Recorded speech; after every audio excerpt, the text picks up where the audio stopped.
की भी। सत्राजित के सत्यभामा के एक बार मान का मर्दन करने के लिए ठाकुर जी बोले हम तो देखो पति हैं, हम तो कुछ ज्यादा कह नहीं सकते।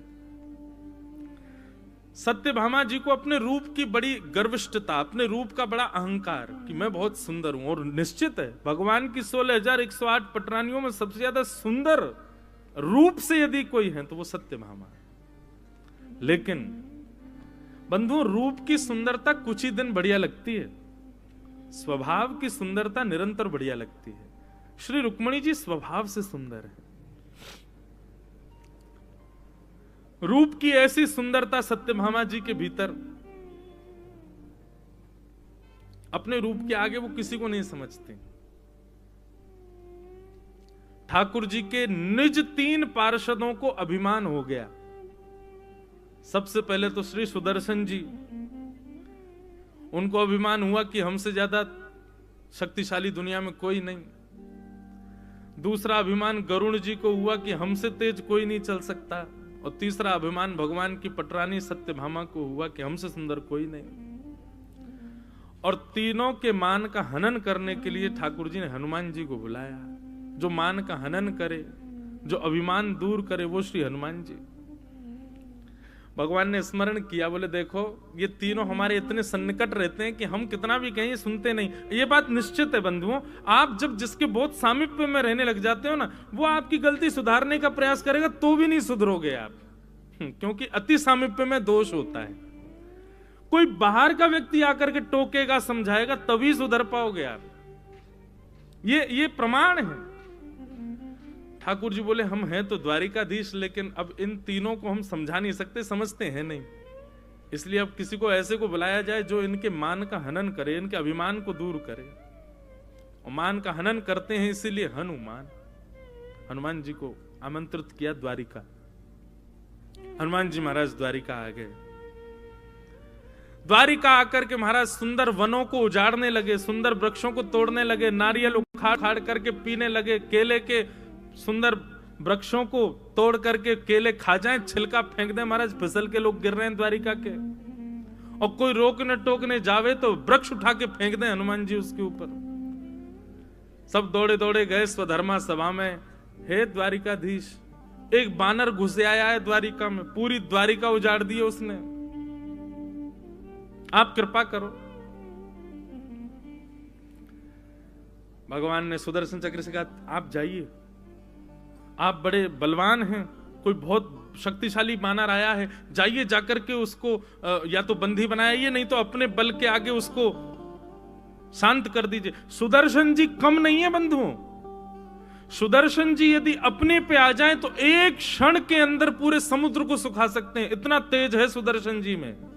उनको सामान्य मत समझिए, ठाकुर जी के सुदर्शन सामान्य नहीं है। सुदर्शन जी बोले जी महाराज अभी जाता हूं, ये बानर तो मेरे बाएं हाथ का खेल, बाएं हाथ की इकन्नी उंगली का खेल, अभी जाता हूं। सुदर्शन जी महाराज जैसे ही गए, बोलो गंगा मैया की जय। परम बीतराग, परम भगवत निष्ठ, परम विद्वान हरिद्वार से हमारे मध्य पधारे हैं, परम पूजनीय प्रातः स्मरणीय स्वामी श्री विवेकानंद जी महाराज। सब लोग करतल ध्वनि से महाराज जी का स्वागत करें। बोलो द्वारिकाधीश की, गंगा मैया की जय। जय हो विराज महाराज। जय श्री कृष्ण महाराज। गंगा मैया तुम्हारी जय जय हो, गंगा मैया तुम्हारी जय जय हो, गंगा मैया तुम्हारी जय जय हो, मैया तुम्हारी जय जय हो, विष्णुपदी तुम्हारी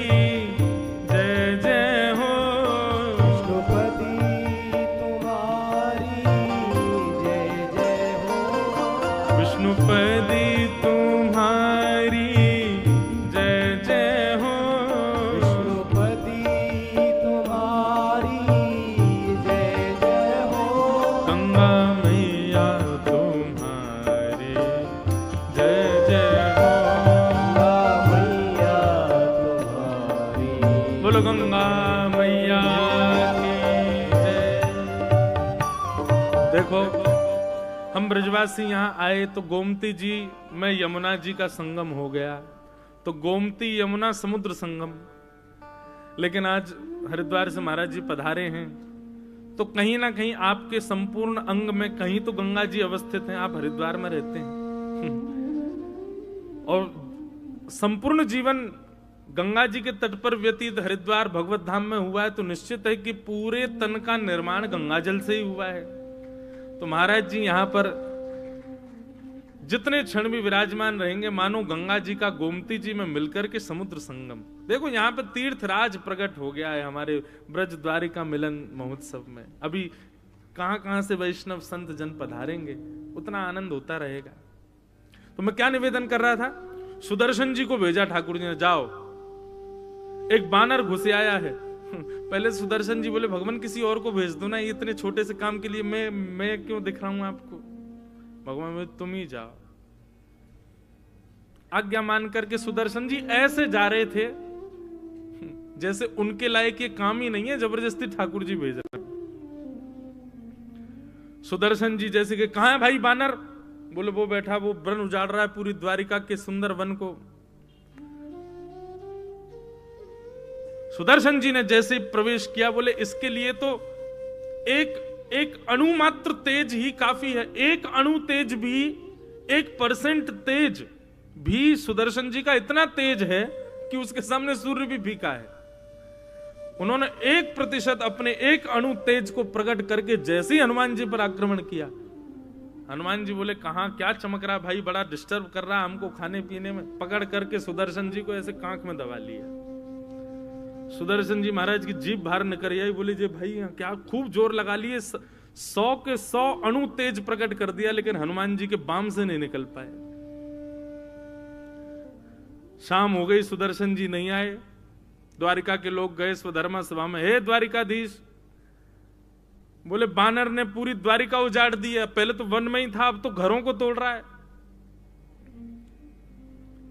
भगवान बोले हमने सुदर्शन जी को भेजा था, वो कहां गए। बोले पता ही नहीं है, आते पते नहीं है, बस एक क्षण के लिए उनका तेज दिखा पर अंतर ध्यान हो गए, कहां गए किसी को नहीं पता। भगवान बोले सुदर्शन जी, तभी भगवान ने कहा गरुण जी आप जाओ, आप देख के आओ और सुनो। हमें तो लगता है सुदर्शन जी के वश में ना आने की सामर्थ्य केवल हनुमान जी में है, कहीं वानर के रूप में हनुमान जी तो नहीं आए। आप इनको तुरंत जाकर के बोल के आओ कि शीघ्रातिशीघ्र मेरे पास आवे। गरुण जी बोले भगवान शीघ्रातिशीघ्र शब्द प्रयोग करने की आवश्यकता नहीं, आपको पता नहीं मेरी गति कितनी तेज है, मन से भी तेज चलता हूं मैं, आप शीघ्रातिशीघ्र क्यों करें। ठाकुर जी बोले भाई हमको पता है कि वो हनुमान जी ही हैं और उनको अभी बुलाना बहुत जरूरी है, पूरी द्वारिका उजाड़ देंगे, बढ़िया उनसे कहना कि भोजन प्रसादी की व्यवस्था है, शीघ्रातिशीघ्र आए। गरुण जी बोले फिर आप बोल रहे हो शीघ्रातिशीघ्र, मत कहिए भगवान, अभी जाता हूं, अभी आया। जाओ। गरुण जी महाराज पहुंचे, हनुमान जी बैठे थे, केला खा रहे थे। गरुण जी ने आके प्रणाम किया, जय हो हनुमंत लाल, आइए आइए आइए। बोले वो हमारे सुदर्शन जी आए थे आपके पास, कहां हैं बेचारे। हनुमान जी ने अपनी बाम उठाई तो नीचे गिर पड़े। बोले जय रे, ये हमको बहुत परेशान कर रहे थे इसलिए हमने उनको बाम में भर लिया। बोले आपका इतना प्रताप है महाराज जी कि आपने सुदर्शन जी को बाम में भर लिया। गरुण जी ने बेचारे सुदर्शन जी उठाए, हृदय से लगाए, बोले चलो सुदर्शन जी। बोले मेरे तो प्राण निकलने वाले थे, आप थोड़ी बहुत देर नहीं आते तो सुदर्शन जी वैकुंठ ही पहुंच जाते। गरुण जी महाराज बोले भगवान आप द्वारिका धाम पधारे हैं, राघवेंद्र सरकार श्री कृष्ण रूप में द्वारिका में विराज रहे हैं, द्वापर चल रहा है, आपकी प्रतीक्षा में बैठे हैं, जल्दी पधारिए। हनुमान जी बोले आप पहुंचो, आपके पहुंचने से पहले पहुंच जाऊंगा। गरुण जी बोले क्या बताएं मां, भगवान कहते हैं शीघ्रातिशीघ्र, जे कह रहे हैं मुझसे पहले। अरे इनको पता नहीं है किसी को भी मेरी गति कितनी है, मैं मन से भी तेज चलता हूं। गरुण जी बोले नहीं मैं आपको लेने ही आया हूं, संगी चल दो, अभी पहुंचा दूंगा, आप पता नहीं कितनी देर में आओगे। बोले देर नहीं भाई, तुम पहुंचो, तुमसे पहले पहुंच जाएंगे हम। गरुण जी बोले ठीक है। जैसे गरुण जी उस बगीचे से निकले द्वारिकाधीश की सुधर्मा सभा के लिए, सुधर्मा सभा में जाकर के गरुण जी कहना चाहते थे कि द्वारिकाधीश वे आ रहे हैं ऐसा कहना चाहते ही थे कि भीतर जाके देखा तो द्वारिकाधीश के चरणों में श्री हनुमान जी महाराज बैठे, गरुण जी से भी पहले। पहला मान दूर हुआ श्री सुदर्शन जी का, दूसरा मान दूर हुआ श्री गरुण जी का, अब तीसरा मान क्या? सत्यभामा। हनुमान जी जब से आए तब से खड़े हैं और नेत्रों में अविरल अश्रुधार। भगवान बोले हनुमान जी समीप आ जाओ, पास आ जाओ, बैठ जाओ भैया, हृदय से लग जाओ। बोले नहीं, पहले मैं आपको प्रणाम करूंगा फिर हृदय से लगूंगा। ठाकुर जी बोले तो कर लो प्रणाम, तुमको आए हुए इतनी देर हो गई, ना प्रणाम कर रहे हो ना हृदय से लग रहे हो, बस रोए जा रहे हो। बोले प्रणाम अकेले ठाकुर जी को नहीं करता ना मैं, जब से आप वन से लौट करके आए हैं तब से मैंने प्रण लिया है कि जब तक जनक सुता जानकी जी आपके बगल में नहीं होंगी तब तक मैं प्रणाम नहीं करूंगा, पहले जानकी जी को बैठाओ। भगवान बोले जानकी जी ठीक है प्रतीक्षा करो, हम अभी आते हैं। भगवान गए, तुरंत अपनी सारी पटरानियों को बुलाया, अष्ट पटरानियों को, कहा कि भाई देखो हनुमान जी आए हैं। वो हनुमान जी तब तक प्रणाम नहीं करेंगे जब तक हमारे बगल में जानकी जी नहीं आएंगी। आप सब लोग आपस में निष्कर्ष कर लो कि जानकी जी के रूप में मेरे बगल में कौन बैठेगा, जो बैठेगा उसी के बाद ही हनुमान जी प्रणाम करेंगे। और ये बात विचार कर लेना, जानकी जी जैसा सौंदर्य, जानकी जी जैसी सौम्यता, जानकी जी जैसी मधुरता वो होनी चाहिए। अब चर्चा तो बहुत दूर की बात, सत्यभामा जी ने पहले हाथ उठा दिया, बोले महाराज ये तो कहने की बात नहीं है, पूरी द्वारिका जानती, मुझसे ज्यादा सुंदर कोई नहीं है। ये सब भी राजी हैं इस बात में, मैं आती हूं जानकी जी के रूप में। भगवान बोले पधारो। रुक्मणी जी भी मंद मंद मुस्कुरा रही थी, रुक्मणी जी तो जानकी जी हैं, लेकिन कह रही ठीक है कोई नहीं, इनको भी होने दो, मान ही तो दूर करना है। और महाराज आज वैसे तो सुंदर है सत्यभामा, लेकिन आज और सुंदर श्रृंगार किया। हनुमान जी महाराज खड़े हैं प्रतीक्षा में, नेत्रों से विरल अश्रुधार। जानकी जी को बुलाओ, जानकी जी को बुलाओ। नेत्र बंद करके खड़े थे, द्वारिकाधीश के बगल में आकर के परम सुंदर स्वरूप धारण करके श्री सत्यभामा जी आकर के विराजमान हो गए। हनुमान जी के नेत्र खुले, ठाकुर जी को देख करके मुस्कुराने लगे। ठाकुर जी बोले हनुमान जी प्रणाम कर लीजिए अब। हनुमान जी बोले पहले जानकी जी तो आ जाएं, बैठी तो है हमारे बगल में। महाराज ये जानकी जी हैं? बोले हाँ देखो जानकी जी तो हैं। अच्छा नहीं नहीं भगवान, जनक सुता जानकी जी तो सतयुग में ही हैं, हमें लगता है द्वापर में जानकी जी की सुंदरता की पराकाष्ठा तो कोई नहीं। आप विश्वास माने और बुरा ना माने, ये आपके आगे बगल में बैठी तो मुझे पता नहीं क्यों ऐसा मन में भाव आया कि हमारे राघवेंद्र सरकार कृष्ण रूप में बड़े दयालु हो गए, दासियों को भी बगल में बैठा लेते हैं, कितने दयालु हो गए। अब तो सत्यभामा का मुख इतना सा रह गया, बोले इनको मैं दासी दिख रही हूं। सत्यभामा जी उठ करके रोती हुई अपने कक्ष में चली गई। तभी श्री रुक्मणी जी का आगमन हुआ। रुक्मणी जी को देखते हनुमान जी महाराज मदमस्त हो गए, नृत्य करने लगे, आहा चरणों से जाकर के लिपट गए, तब दंडवत प्रणाम किया श्री ठाकुर जी को। तो तीनों मानों को हनुमान जी के द्वारा द्वारिकाधीश ने द्वारिका धाम में सिद्ध कराया, सुदर्शन जी, गरुण जी और श्री सत्यभामा। तो ये चर्चा क्यों शुरू हुई थी? सत्यभामा जी बड़ी सुंदर हैं, पर रुक्मणी जी का जो सौंदर्य है वो स्वाभाविक सौंदर्य है, रूप का सौंदर्य नहीं है। इसलिए बंधुओं, ठाकुर जी रूप से सुंदरता अगर स्वीकार करते तो बहुत सुंदर बन के आई थी पूतना, पर ठाकुर जी को स्वभाव की सुंदरता ही प्रिय है। वही श्री कृष्ण जब मथुरा जाते हैं तो कुब्जा को सुंदर कहकर के पुकारते हैं, जिसकी कमर 3 जगह से टेढ़ी है। इसीलिए वैष्णवों को यह बात समझ लेनी चाहिए कि श्रृंगार और स्वरूप की सौंदर्यता, इससे द्वारिकाधीश कभी नहीं रीझेंगे। स्वभाव को सुंदर बनाओ। ये छल कपट बाजी ये सब ठाकुर जी को प्रिय नहीं है। आप बाहर से सुंदर हो, भीतर ये सब है, तो ये प्रिय नहीं है ठाकुर जी को। रुक्मणी जी ने पत्र में नवदा भक्ति की प्रथम भक्ति को विराजमान किया कि श्रुत्वा गुणान भुवन सुंदर शृण्वतां ते निर्विश्य कर्ण विवरै हरतुंगतापम् किरूपं दृशां दृशिमतामखिलार्थलाभं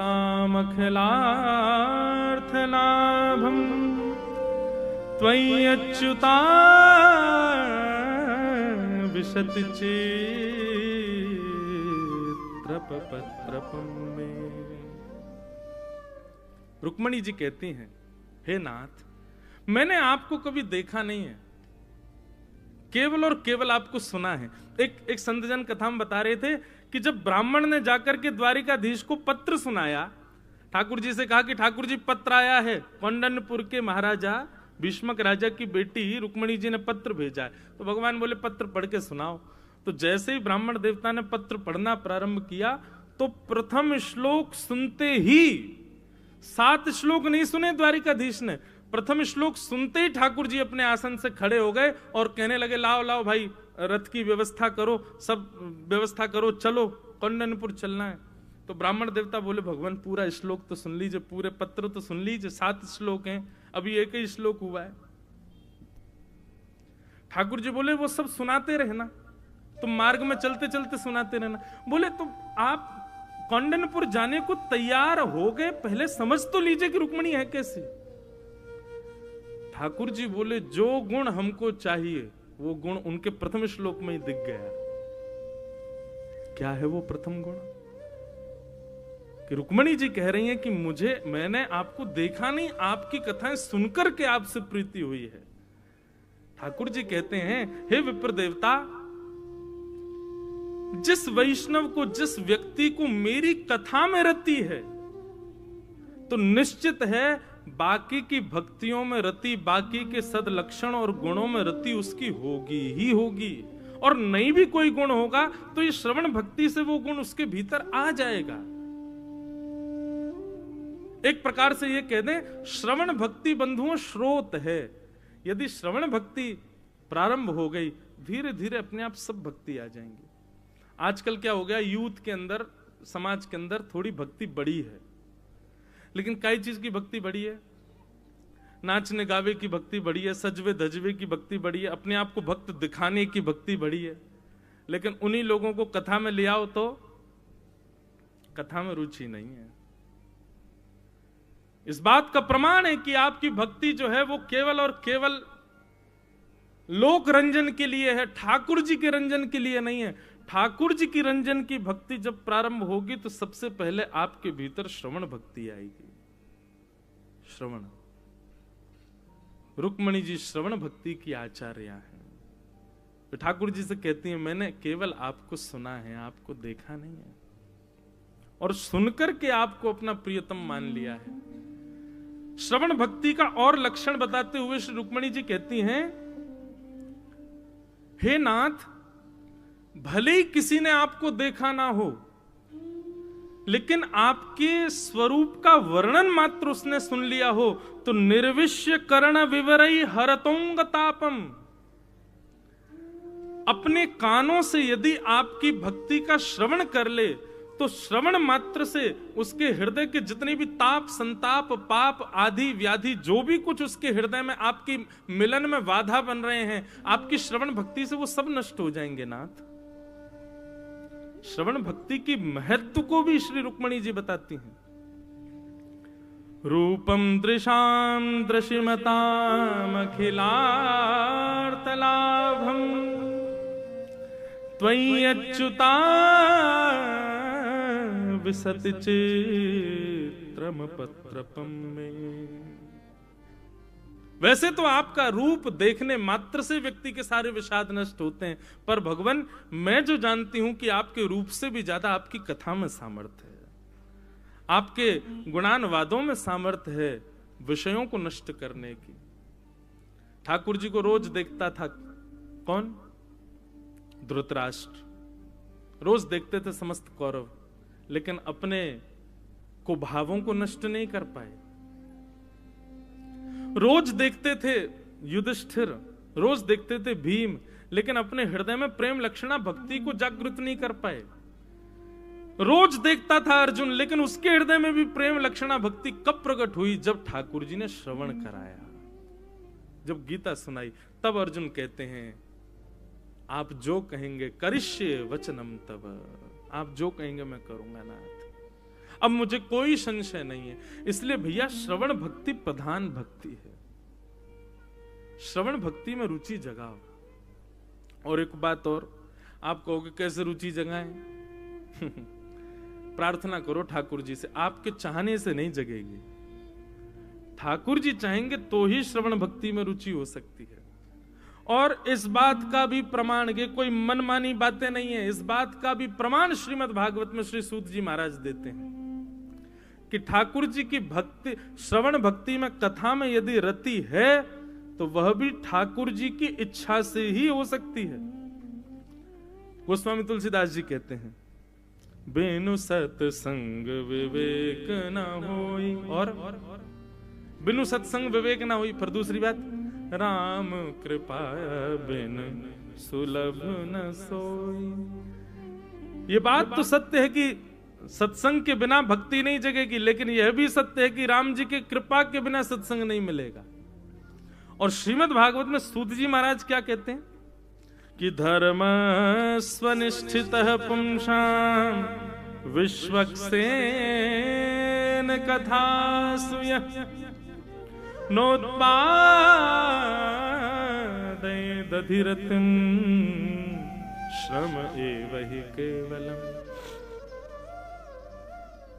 आप कितना भी अन्य साधनों को कर लीजिए, अन्य साधन मतलब कितना भी तीर्थ यात्रा कर लो, कितना भी गोमती सागर में स्नान कर लो, कितना भी गंगा सागर में स्नान कर लो, कितना भी आप त्रिवेणी संगम प्रयागराज के स्नान कर लीजिए, आप कितने भी कुंभ के शाही स्नान कर लीजिए, ठीक है, सबका महत्व अपनी जगह है। लेकिन इनके भी जो महत्व आप सुनते हैं, हर की पौड़ी पर स्नान का महत्व, ऋषिकेश में स्नान का महत्व, सागर में संगम में स्नान का महत्व, ये सारे महत्व भी तब फलीभूत होते हैं कब?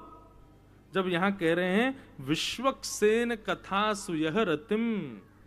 यदि ठाकुर जी की कथा में आपकी रति हो रही है तो आपके समुद्र स्नान, नदी स्नान, तीर्थ यात्रा, शंकर जी पर बिल्वपत्र चढ़ाना, अलग अलग जगहों पर जाना, द्वारिकाधीश की ध्वजा अर्पित करना, 56 भोग के मनोरथ करना, ये सारे आपके तब फलीभूत माने जाएंगे कब? जब आपकी कथा में रति होगी। समझ में आ रही है बात? नहीं आ रही? आप कितना भी अन्य साधन कर लीजिए, कितनी भी तीर्थ यात्राएं कर लीजिए, और सबको करने के बाद एक बार कथा में जाकर के बैठिए। यदि कथा में आपको रुचि बन जाए, अच्छा कथा में रुचि बन जाए, इसके भी कैसे पता चले कि रुचि बन गई है? अब आप लोग यहाँ आए हो, इतनी दूर से आए हो, तो क्या करें, दिन भर कुछ काम तो नहीं, कथा सुननी पड़ेगी जबरदस्ती? ऐसे नहीं। रुचि बनने का मतलब है कि आप ये तक भूल जाओ कि कब 1 बज गए और कब कथा विश्राम हो गई। 1 बजने पर आपके मन में आए कि अभी तो कथा अभी तो प्रारंभ ही हुई थी, इतनी जल्दी विश्राम भी हो गई। ये होता है कथा में रुचि बनना। कथा में रुचि बनने का दूसरा अर्थ क्या है? बाग गदगदा द्रवते यस्य चित्तम रुदत्य भिक्षणम हसति क्वचिच्च विलज्ज उद्गायत नृत्यते च मदभक्ति युक्तो भुवनम पुनातु। वाणी गदगद हो जाए सुन करके, नेत्र सजल हो जाए सुन करके, निर्लज्ज होकर के आगे पीछे वाले क्या सोचेंगे, निर्लज्ज होकर के नृत्य करने का मन करने लग जाए, और किसी को दिखाने रिझाने के लिए नहीं, बस श्याम सुंदर के लिए, ऐसी भावना हृदय में प्रकट हो जाए, समझो मदभक्ति युक्तो भुवनम पुनातु। तब समझो कि आपके अंदर कथा के प्रति रति जगी है, और यही रति इस बात का प्रमाण है कि आपके अन्य सब साधन ठाकुर जी स्वीकार करते हैं। आप 56 भोग लगाओ, ध्वजा चढ़ाओ, गिरिराज जी की परिक्रमा कर आओ, संत जनों को प्रणाम कर दो, संगमों में स्नान कर लो, लेकिन कथा में आती हो लगे कब 1 बजेंगे, कब भोजन होगा, कब यहां से जाएंगे, कब कुछ होगा, कब कोई भजन आएगा, कोई कीर्तन आएगा। अच्छा, मैंने भी एक नया नियम शुरू कर दिया। अभी क्या होता है कि लोग बाग प्रश्न पत्र भेजते हैं, तो उसमें लिख के महाराज जी 1-1.5 घंटा में एक भजन सुना दिया करो।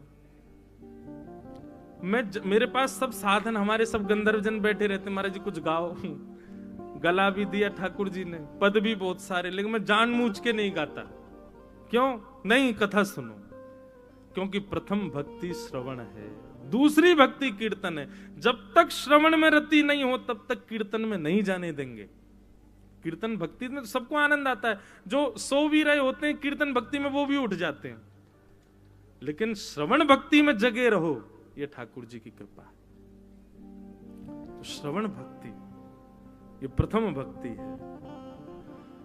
रुक्मणी जी को अपनी प्रथम पटरानी के रूप में केवल ये गुण देख करके ठाकुर जी ने स्वीकार किया। एक पति अपनी गृहिणी को उसकी एजुकेशन देख करके ले, रूप देख करके ले, परिवार देख करके ले, सौंदर्य देख के ले, स्वभाव लेके, लेकिन जगत नियंता जगदाधार द्वारिकाधीश अपनी प्रमुख पटरानी के रूप में रुक्मणी जी को स्वीकार करते हैं केवल एक गुण देख करके, कि उनके भीतर कथा सुनने के प्रति रति है। और यही बात प्रमाणित होती है रुक्मणी जी के पत्र से। एक अष्ट सखाओं का पद है, बहुत सुंदर पद है। आप सबको द्वारिकाधीश के सामने जाकर के वो पद गाने चाहिए जो हम यहां गाते हैं। यह मांगू गोपी जन वल्लभ, यह मांगू गोपी जन वल्लभ। सब द्वारिका आए हो और ब्रज के प्रतिनिधि में आए हो आप लोग। ये आप सब लोगों को जो ये आईडी कार्ड दिए गए हैं ना, ये इसलिए नहीं है कि आप इस कथा के उत्सव के यजमान आदि हो, नहीं, आप इस उत्सव में किसी ना किसी रूप से सहभागी हो, मतलब आप सब ब्रजवासी हो। और इस भाव से आप इसको पहन करके भी यदि मंदिर में जाओगे तो द्वारिकाधीश आपकी जरूर सुनेंगे। एक भाव मात्र, क्यों ब्रज लिखा उस पर, ब्रज द्वारिका मिलन महोत्सव। द्वारिकाधीश से जाकर के ये प्रार्थना कर देना, बहुत सुंदर पद है। हमें द्वारिकाधीश जी से क्या चाहिए?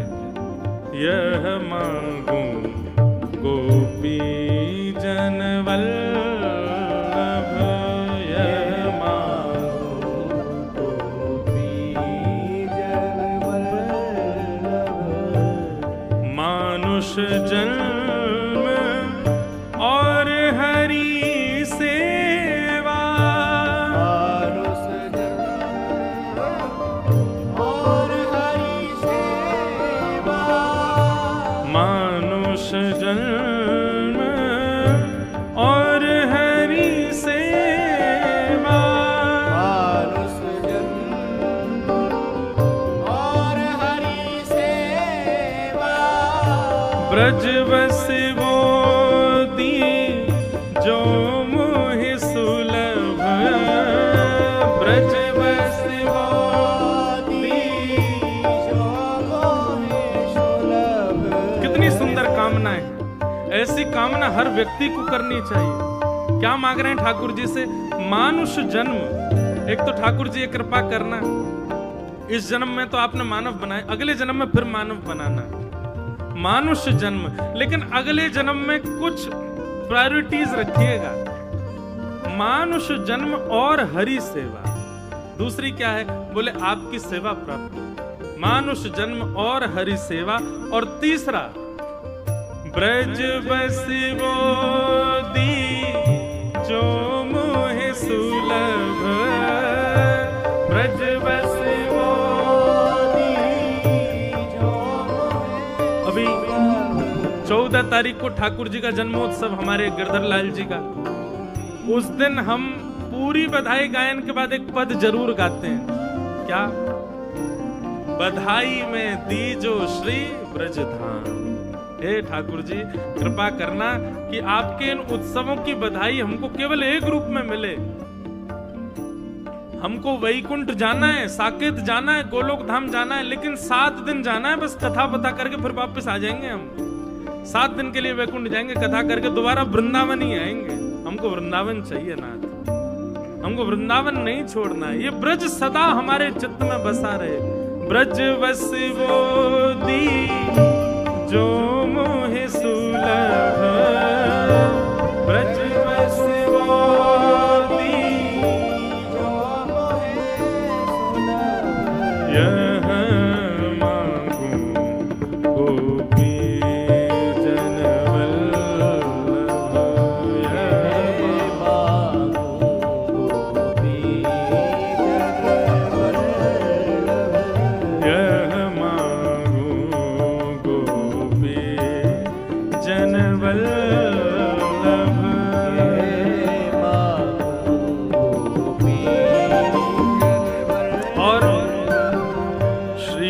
वल्लभ कुल को चेरो, श्री वल्लभ चेरो, श्री रामानुज कुल को चेरो, श्री रामानुज कुल को चेरो, श्री हरिवंश कुल को चेरो, श्री हरिवंश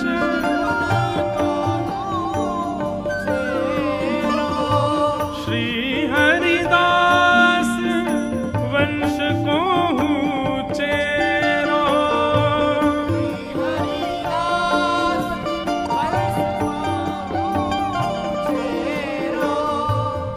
ब्रजवासिन को दास कहाऊं, ब्रजवासिन को दास कहाऊं, हे ब्रजवासिन को दास कहाऊं, ब्रजवासिन को दास कहाऊं, ओ यह मांगूं गोपी जनवल्लभ, यह मांगूं गोपी जनवल्लभ,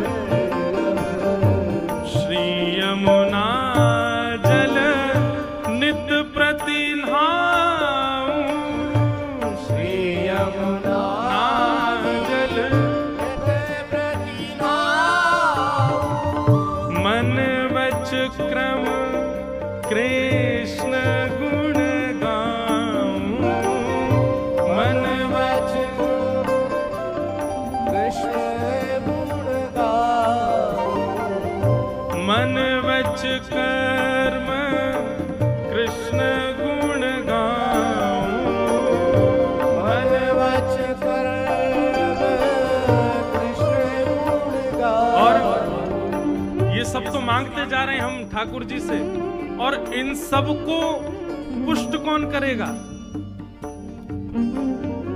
धन तो बहुत मिल गया, लेकिन लॉकर नहीं है तो छुपाओगे कहां? चोरी हो जाएगा। आपको ब्रज मिल गया, ब्रजवासियों की सेवा मिल गई, यमुना जी का स्नान मिल गया, ठाकुर जी की सेवा मिल गई, ये जितनी भी वस्तु हमने मांगी सब मिल गया, लेकिन लॉकर भी तो चाहिए। और लॉकर क्या है? श्री भागवत श्रवण सुनु नित, श्री भागवत श्रवण सुनो, श्री भागवत श्रवण सुनु नित, भागवत श्रवण सुनो। और फिर इन तज हित कहीं अनत न जाऊं, इन तज हित कहीं अनत न जाऊं, परमानंद दास यह मांगत है, परमानंद दास यह मांगत है, परमानंद दास यह मांगत है, परमानंद दास यह मांगत है। अंतिम पंक्ति तो बहुत ही सुंदर है। सब मांग लिया ठाकुर जी से, और सब मांगने के बाद भागवत जी मांगी, और भागवत जी मांगने का अंतिम भाव क्या है? नित निरखूं कबहू न अघाऊं, नित निरखूं कबहू न। हे नाथ, मैं खाने में थक जाऊं, भोजन करने में थक जाऊं, सोने में थक जाऊं, नाचने में थक जाऊं, सब कार्यों में थक जाऊं नाथ, लेकिन जब आप मेरे सामने खड़े हो, स्वामी श्री हरदास जी महाराज कहते हैं, ऐसे ही देखत रहूं तो मैं जन्म सफल कर मानूं, प्यारी को भामतो भामती को प्यारो, युगल किशोर एक ही जानो, यह मांगू गोपी जन वल्लभ। श्री परमानंद दास जी कह रहे हैं, नित्य निरखूं कबहू न अधाऊं, नित्य निरखूं कबहू न अधाऊं, यह मांगू गोपी जन वल्लभ, यह मांगू गोपी मानुष जन्म और हरि सेवा,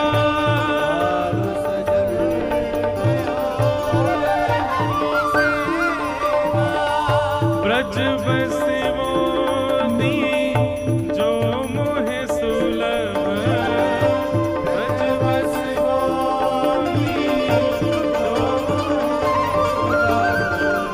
यह मांगू गोपी जन वल्लभ,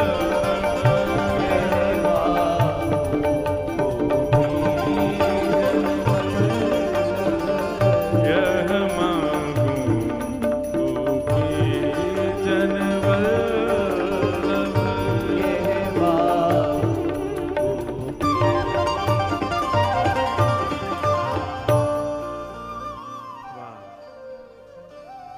सब मांगा पर सबसे अंत में भागवत जी को मांगा परमानंद दास जी ने। क्यों? क्योंकि वो जानते हैं कि ये सारी भक्तियां जीवन में आएंगी, पर इनको स्थिर तो जीवन में भागवत जी ही कर सकती हैं।